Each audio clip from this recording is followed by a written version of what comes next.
Lafamee salphinaan itti geggeeffamte sana harkuma salphinaan si geggeessetu ulfinaan immoo fidee ulfinarra si kaa'a.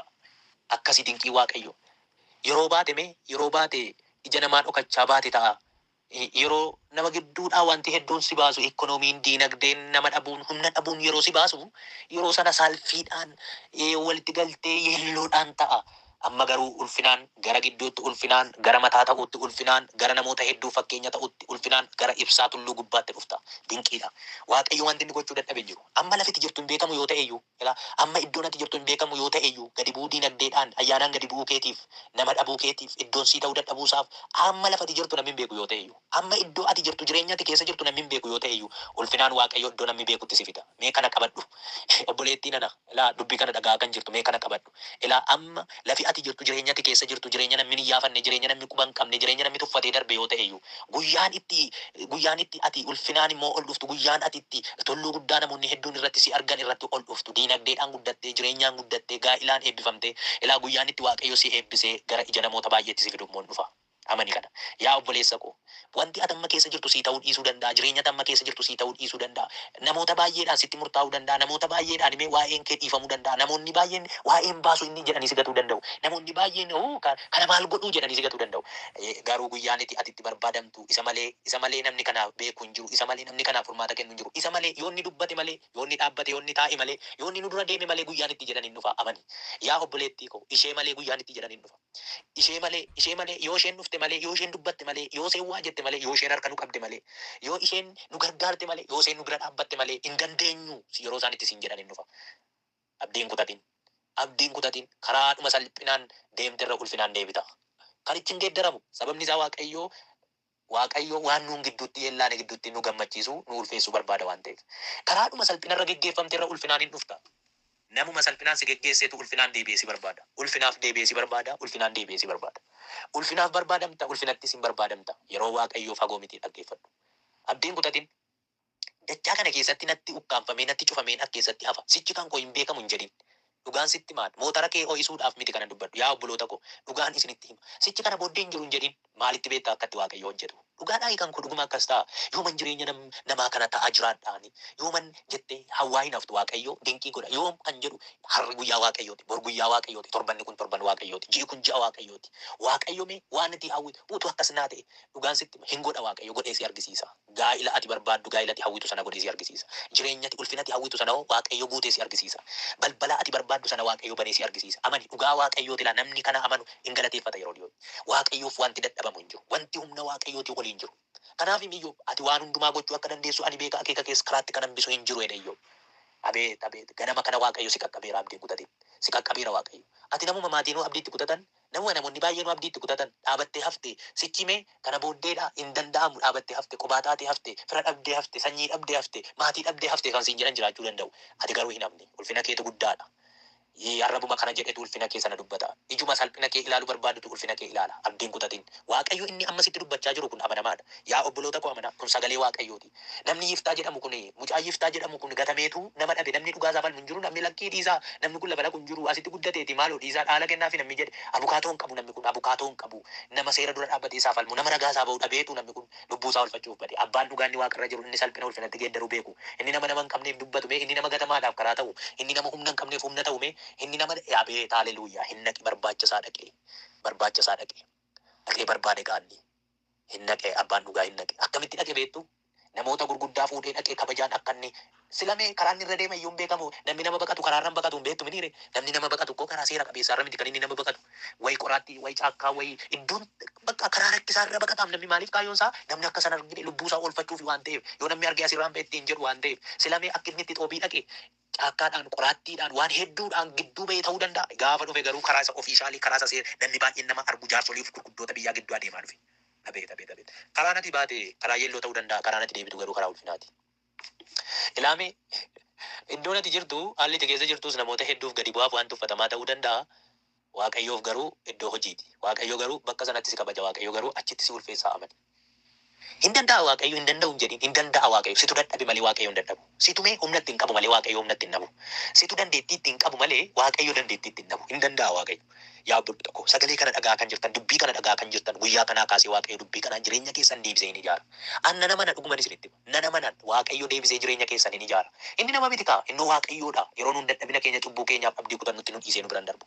Bineensonni salphina keenya eeganii, hafuuronni bara dhumaa, humnoonni Luusiifer karaa biyya lafaa kanarra naanna'anii waa'ee keenyaaf aadu nutti naanna'anii salphina akka nu salphannu akka nu yeellaanu balbala eebba keenyaa, balbala gaa'ila keenyaa, balbala jireenya keenyaa qabaniitu waa'ee keenyaaf yeroo hundumaa dibbeetumanii reebu. Abbaan dhugaa Yesuus Kiristoos inni nun itti amanne garuu cabsinee akka dabarruuf sagalee isaa olii waaqarraa nuuf erga malee nurraan fagaatu. Ilaamee ati jedhe Ermiyaas, natti dhiyoo jirta, hafuura koo gararraa natti dhiyoo jirta jedhe Ermiyaas. Haaleluyyaa, sitti dhiyoo jira Waaqayyo. Inni danqaraa kana cabsee si dabarsu, inni ulaagaa kana gararraa si dhaabume, inni lafatitti kuftee si kaasu, inni waan jabaate keessaa si baasume Yesuus Kiristoos sitti dhiyoo jira. Ati amma lafitti jirtu nama lafa namni kee jiru miti ta'uu danda'a.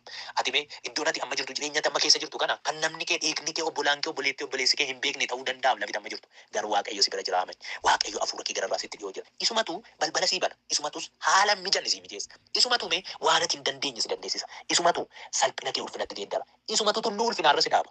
Isumatu waa'ee keetiif yaa'ii galataa qopheessa. Hin sodaatin, hin raafaminis. Waaqayyo salphina kee ulfinatti hin jijjiira. Haaleluyyaa. Hin sodaatin, hin raafamin. Waaqayyo salphina kee ulfinatti hin jijjiira. Abeet. Waaqayyo salphina kee ulfinatti si jijjiira. Innoo waaqa dadhabootaati. Innoo waaqa warra humna hin qabneeti. Innoo abbaa namoota fira hin qabneeti. Eessatti si gatee deema? Lagaaf galaanota hedduu yeroo ceete si duukaa hin turre inni. Jireenya hadhaa fi jireenya hin mijanne dabarsitee isaan dhageesse si duukaa hin turre inni. Si duukaa ture. Har'as abdiin kutatin sii qaba Waaqayyo. Siif qaba Waaqayyo. Ilaame bakka sii qaba Waaqayyo. Jireenya harkaa sii qaba Waaqayyo. Ulfina of hirkatti sii qaba Waaqayyo. Eebbame of hirkatti sii qabatee jira Waaqayyo. Jireenya of hirkatti sii qabatee jira. Gaa'ila ulfinaa of hirkatti sii qabatee jira. Jireenya ulfinaa of hirkatti sii qabatee jira. Iddoo ulfinaa Waaqayyo of hirkatti sii qabatee jira. Abeet gammadi yaa obboleettii koo, gammadi yaa obboleessa koo, gammadaa yaa saba Waaqayyo. Ulfinni Waaqayyo inni dhiyoo jiru yeroo dhiyoottis kan jireenya keenya irratti ta'u ulfinni Waaqayyo nu wajjin jira. Haaleluyyaa. Karaa salphinaan deemterra ulfinaan deebita. Hin kadhanna Waaqayyo. Gaariidhaati Waaqayyo bara baraan jiraatta, barri jireenya kee dhuma hin qabu. Nuuf taanaan harki kee, nuuf taanaan manni kee, nuuf taanaan michummaan kee, nuuf taanaan yaa Waaqayyo jireenyi si wajjinii nagaa taanee amma ammaatti jiraachuu dandeenyeerra. Bara baraan maqaan kee kan eebbifame haa ta'u, ulfaadhu, kabaja argadhu. Bara baraan maqaan kee haa eebbifamu. Si galateeffanna yaa Waaqayyo. Waa'ee koof waa'ee obboloota kootiif si galateeffadha. Bara baraan maqaan kee kan eebbifame haa ta'u. Ulfina keen yaa Waaqayyo nu wajjiniin ta'e. Gargaarsa keen yaa Waaqayyo nu wajjiniin ta'e. Humni ayyaana keetii nuuf dhufu. Maqaa Gooftaa maqaa Yesuusiin. Ameen. Sagalee Waaqayyoo kana nan dubbisaa bal'inaan itti fufnee waan kadhannuu fi sagalee Waaqayyoo kana yeroo xiqqoofan dubbadhaa. Ergasii itti fufnee Waaqayyoon hin kadhannaa. Waaqayyo isaa amma ammaatti nu fide kana hin kadhannaa. Jireenya keenya illee dabarsinee Waaqayyootti hin laanna. Maqaa Waaqayyoo eebbifamu. Kutaa kana nan dubbisa. Macaafa Abboota Firdii boqonnaa 11:4-11 kan jiru kana akkas jedha. Kana booddee warri Amoon Israa'elitti lola hin kaasan. Yeroo warri Amoon lola itti kaasanitti maanguddoonni Giliyaad Yiftaa biyya Xoobii waammachuu hin naqan. Yiftaadhaanis warra Amoon akka loltuuf kottuuti ajajjuu waraanaa nuuf ta'e jedhan. Inni immoo maanguddoota sanaan isinii ana jibbitanii mana abbaa kootiitii ariitanii ana baaftan mitiire yeroo rakkinnaa keessatti immoo maaliif na barbaacha dhuftan ree jedhe.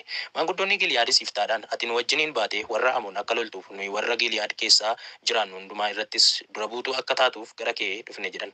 Yiftaan immoo maanguddoota Giliyaadiin warra Amoon loluudhaaf biyyatti yoo na deebiftan Waaqayyoos harka koo keessaa yoo isaan buuse dhugumaan ani dura buutuu keessan nan taare jedhe. Yommus isaan deebisanii akkuma ati amma dubbatte gochuuf akka jirru Waaqayyoo nuuf gidduu dhuga baatu haa ta'u jedhan.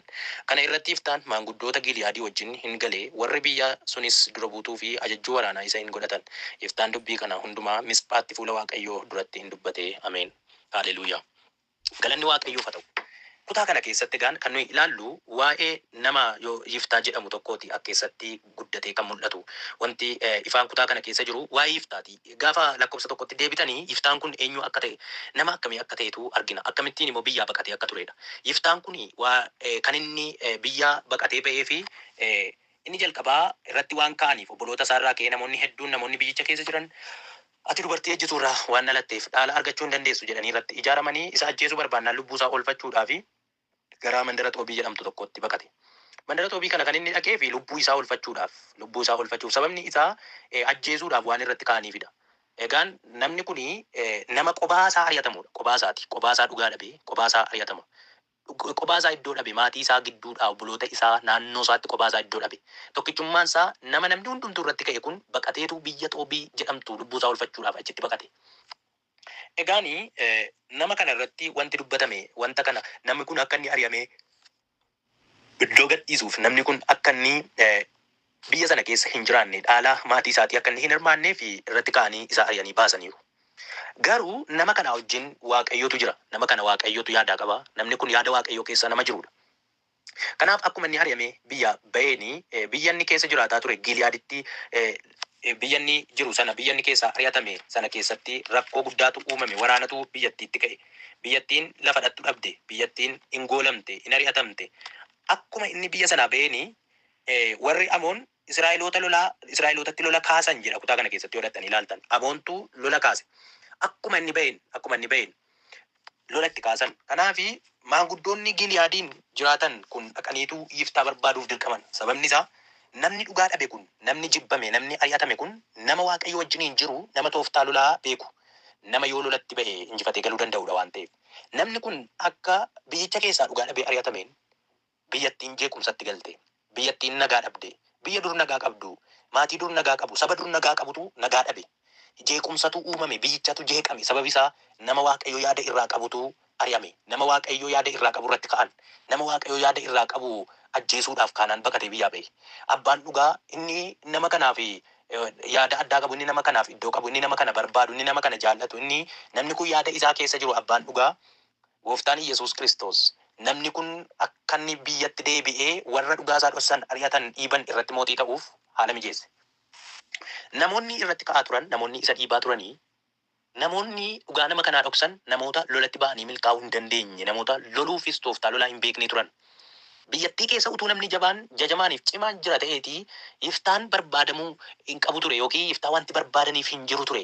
Nama guddaa isaan duratti ilaalcha namaatiin nama xinnoo ilaalcha waaqayyootti nama guddaatu biyyicha keessaa ba'e. Kanaaf namni kun akka barbaadamuu fi dirqamatu dhufe.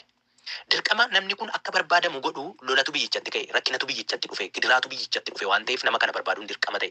Haaleluuyaa. Nama kana barbaaduudhaaf hin dirqaman, nama kana barbaaduudhaaf furmaata dhaban. Kanaaf dirqama namochuma silaa ati dubartii ejjituu irraa dhalatte ittiin jedhan kana barbaaduudhaaf maanguddoonni Giliyaad gara mandara Xoobii jedhamu kanaa dhaqan. Erga dhaqanii booddee nama kana argatan maal irraa barbaaddu ittiin jedhe. Isaan akkasittiin jedhan nuyi amma gara kee dhufneerra. Sila hoo ariitanii na baaftanii, mana abbaa kootii ariitanii na baaftanii, biyya koo ariitanii, amma immoo maaliif na barbaacha dhuftan jedhe namni kun. Haaleluuyaa. Waaqayyotu kallattii jijjiire. Waaqayyotu galmee galagalche. Kanaafi maaliif na barbaacha dhuftanii amma immoo? Sila hoo ani barbaachisu, sila hoo anu ajjeefamuuf na ajjeesuuf narratti kaanaan inoo sin jalaa miliqee as dhokadhe. Amma immoo maaliif na barbaacha dhuftan ittiin jedhe. Ila warruma dura ari'etu akkasittiin jedhan gaafa Yiftaan. Maaliif na barbaacha dhuftan amma immoo maaliif na barbaaddu ittiin jedhe. Dhuftee biyya keenyatti jedhan. Dhuftee biyya keenyatti loltee dura buutuu akka nuu taatuuf si barbaanne. Abeet haaleluuyaa. Dura buutuu akka nuu taatu. Namumti sila dubartii ejjituu irraa dhalate jedhame. Namuma sila ajjeesuu irratti kaanii namni lubbuu isaa oolfachuuf biyya gallakkisee qubataa ta'ee baqataa ta'ee namuma sila iddoo biraa Xoobii jedhamu keessa baqatee nama jiraatu. Loltee dhuftee biyya keenya keessatti mootii akka taanuuf si barbaanne. Oh haaleluuyaa. Waaqayyoof dinqiidha. Bara baraan maqaa waaqayyoo kan eebbifame haa ta'u. Dhuftee akkati loltuu taatu fedhani. Dhuftee akkati mootii taatu fedhan. Dura bu'aa keenya akka nu taatuuf si barbaanne. Haaleluuyaa. Ati nu wajjin baatee warra Amoon akka loltuuf nuyi warra Giliyaad keessa jiraannu hundumaa irrattis dura buutuu akka taatuuf gara kee dhufne jedhan. Gara kee dhufne nu wajjin baatee akka loltu nurratti mootii akka taatu akka nu geggeessitu akkati mootii keenya taatuuf gara kee dhufne. Haaleluuyaa. Gara kee dhufne gara nama kamiiti? Namichuma ulfina dhabe, gara nama sila gatameeti, gara nama sila nama dhabeeti, gara nama sila dhaalan qabdu jedhanii ari'anii baasaniiti, gara nama sila ajjeesuuf irratti kaanaan lubbuu isaa oolfachuuf dhokateeti. Abeet. Isa dhaa'u. Gara isaa dhaqanii.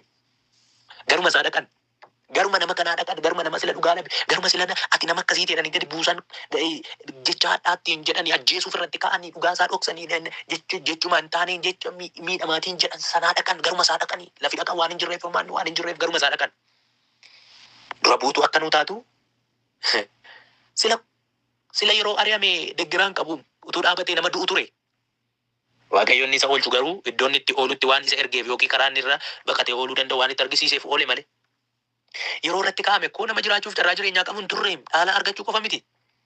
Carraan inni biyya lafaa irratti jiraachuuf qabu dhiphaa tureem. Namni inni jaarsummaadhaan dhaqanii kottuu mootii nuu ta'e, kottuu loltuu ajajjuu loltootaa nuu ta'e namni isaan ittiin jedhan kun ikkoo nama sila ajjeesuuf turanidha. Nama iddoo dhaqaa dhabe, nama dhugaa dhabe ture. Abeet haaleluuyaa. Garuma isaa dhaqanii.